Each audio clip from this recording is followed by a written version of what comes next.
Good evening, alchemists, or good morning, or good afternoon, or just hello, hi, how are you? I love you in general because you could be watching this at any time in the day. And I'm so thankful that you tuned in. I'm so grateful that you are watching this show about rebirth.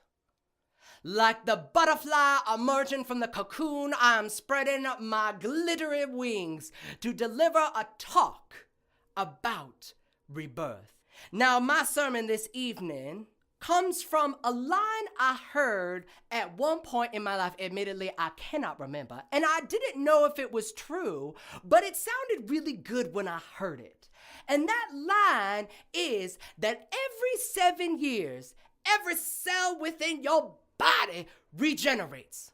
So the person you are now is not the person that you were, nor will it be the person that you are going to be, or something like that. And it sounded very lovely because we've all done things we would rather forget or shed.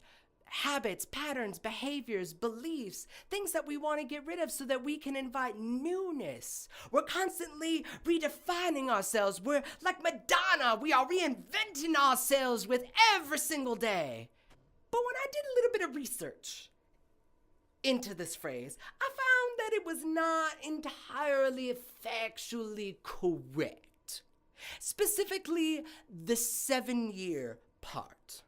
Now, 7 is an interesting number in metaphysics. It's quite powerful. We find the number 7 really all over our world. Like if you take 2 dice, the number 7 is the most probable number that you will get when you throw both of them.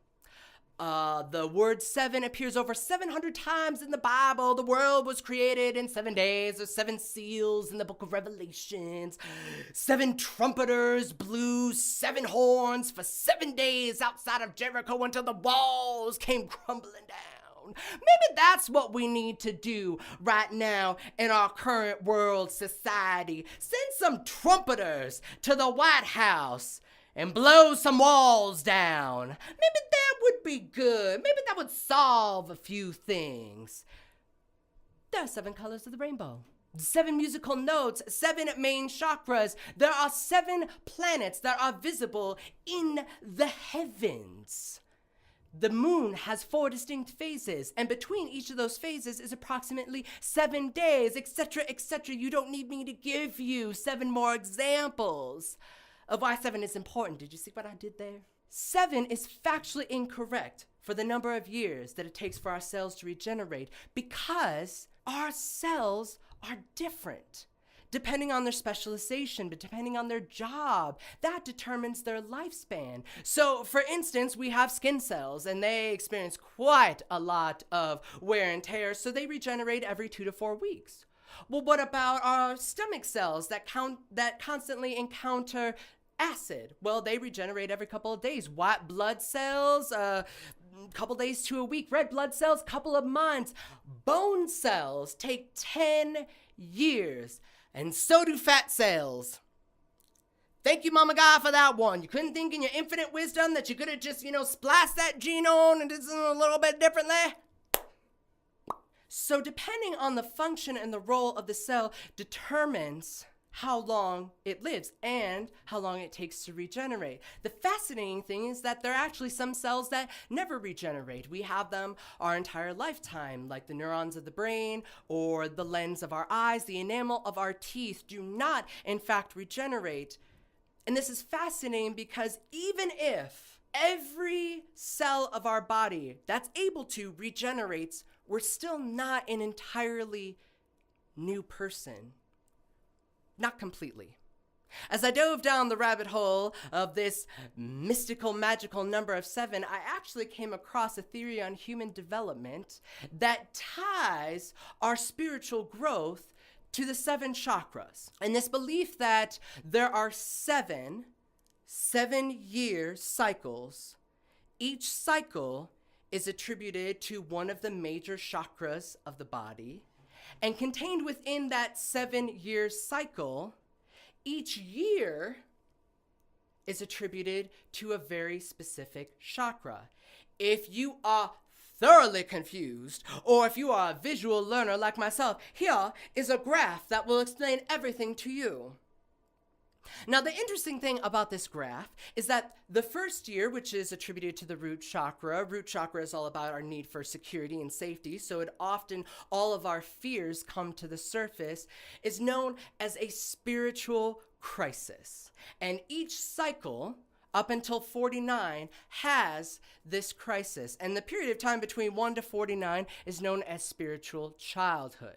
So the years of the crisis are 7, 14, 21, 28, which fascinatingly enough is called the Saturnarian death in astrology, 35, 42, and 49. Now, if you are anything like me, you just paused this video and broke out all your old journals and scrolled through your Facebook feed to find out what was happening during these particular ages of your life, to see if you were experiencing any sort of crises.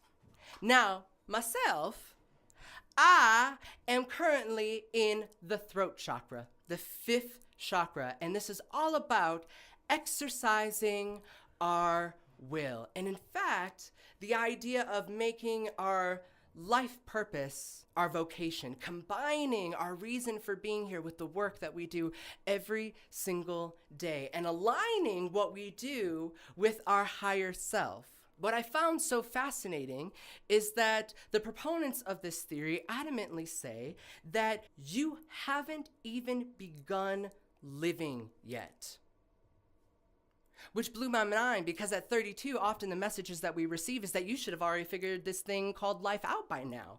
You should have the house and the career and the partner and the kids and the 401k and all of those things that seem so important.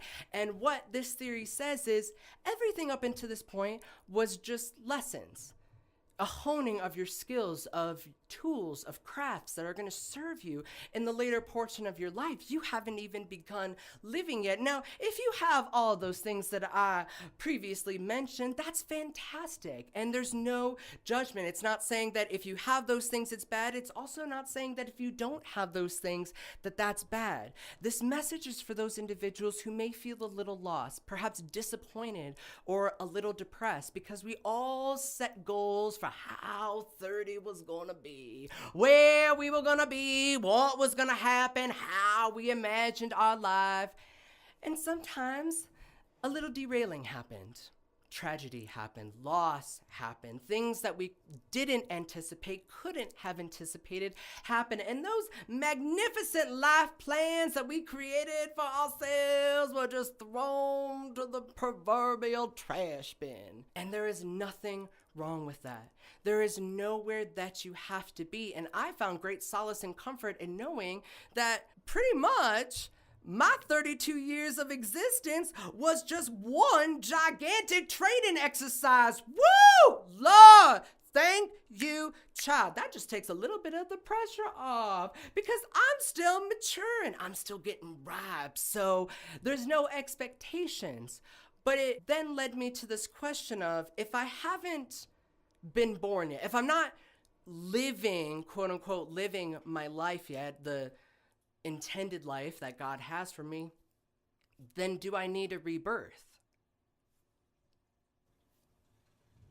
I don't know. I guess that's one for the theologians. But when I began thinking about this, we often get trapped in this cycle of, I shouldn't be here, or haven't I done this before? Haven't I figured this out? And we engage in these self-deprecating exercises where we don't give ourselves mercy or grace or kindness or compassion. In fact, we're quite hard on ourselves, because if we feel like we're encountering life's lessons over again, then we have somehow failed. But what these cycles reveal to us is that you're always in one.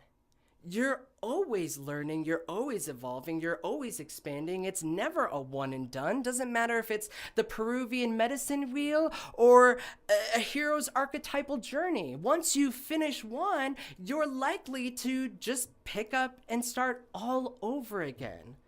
So just for today, Maybe we don't need to focus so harshly on this new person that we're going to reinvent and this new identity that we're going to birth.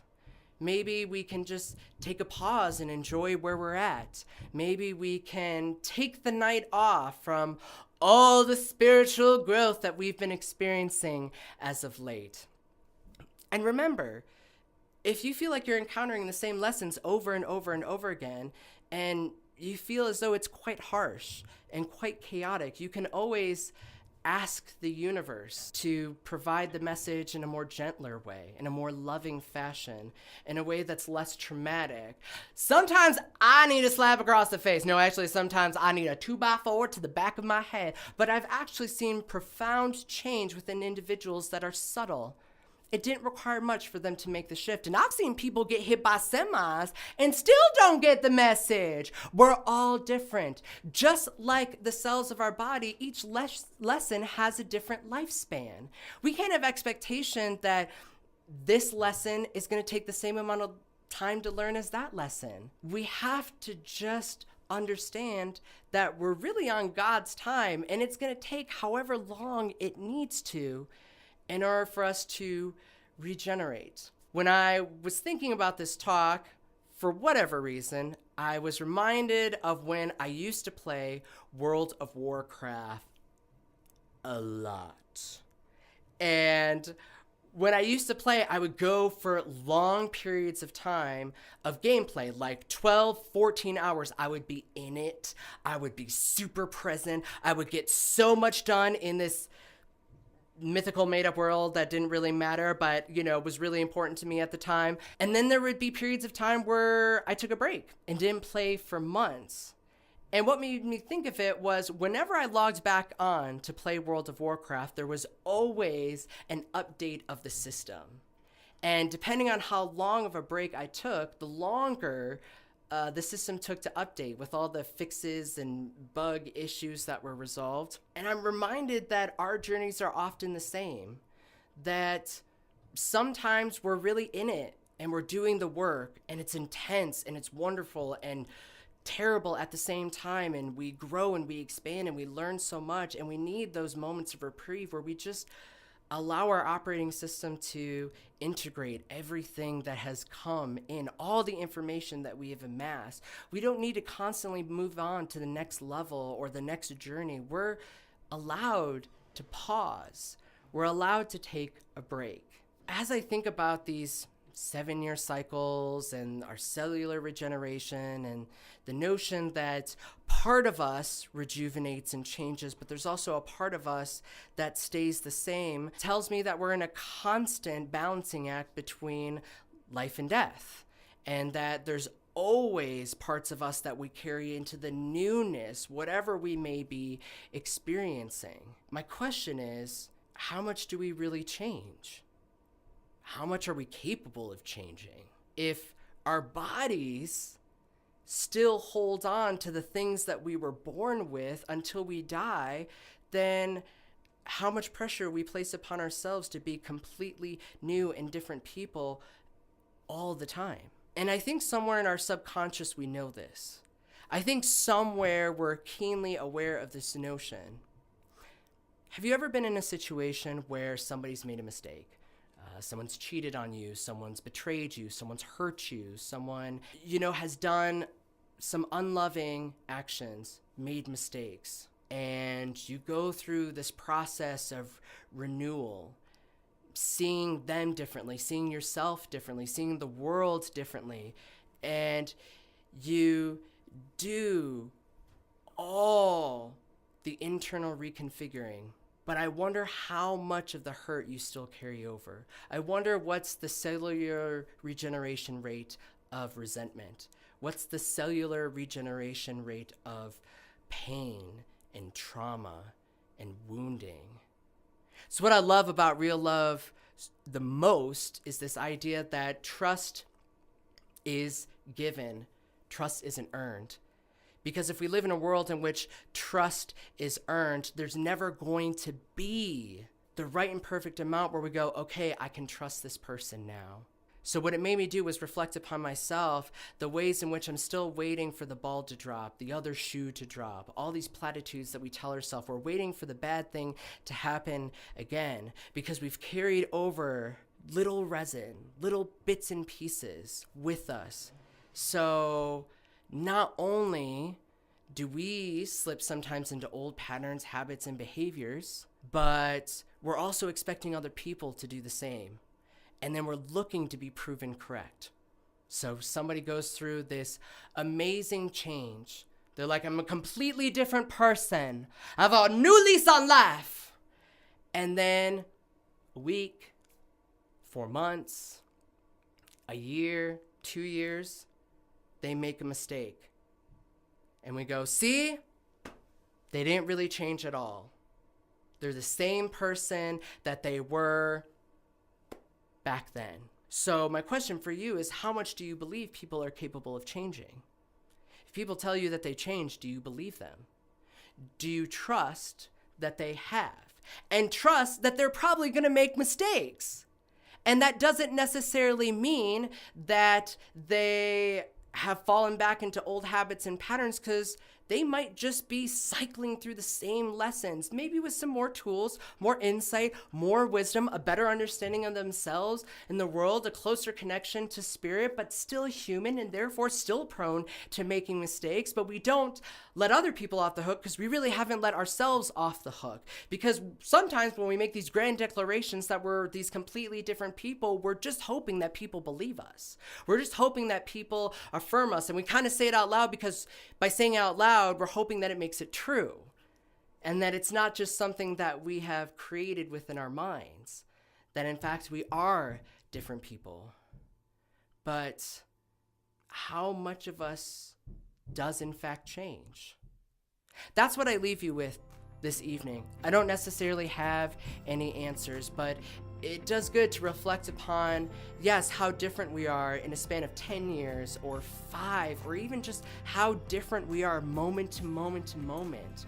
With new information comes new thoughts, new behaviors, new way of seeing this world. Can we hold people to the past? Are we confining them within these neat little boxes of who they used to be and don't entirely trust them when they say that they're different? Do we give people the opportunity to do differently? Or is that unloving energy of judgment coming across so it invalidates their own belief within themselves? Are we expecting people to earn our trust? And how long does that cycle of trust earning last?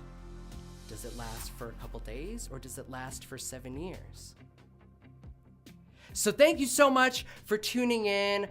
My name is Reverend Divine. Thank you, thank you, thank you, thank you. I love you all so very much. God bless and amen.